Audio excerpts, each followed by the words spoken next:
Divoký západ, séria 2, díl 2.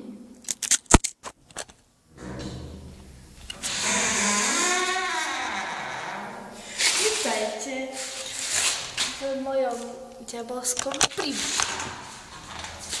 Môžete ísť ďalej. Takže, ako vidíme, máme diabolskú penu. Diabolská pena to je zelená mokrá kyselina, ktorá vám rozožerie žalúdok, keď sa ju napijete.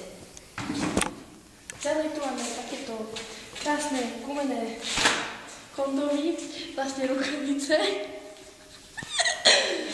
A vlastne si ich radšej nebudem dávať na ruku, pretože to môže byť životu nebezpečné.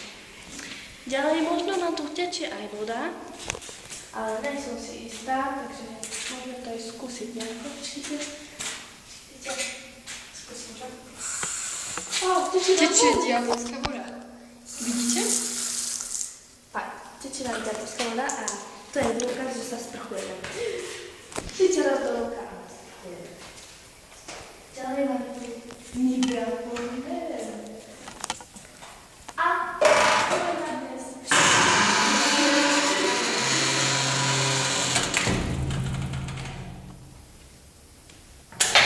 Pokračovanie na budúce.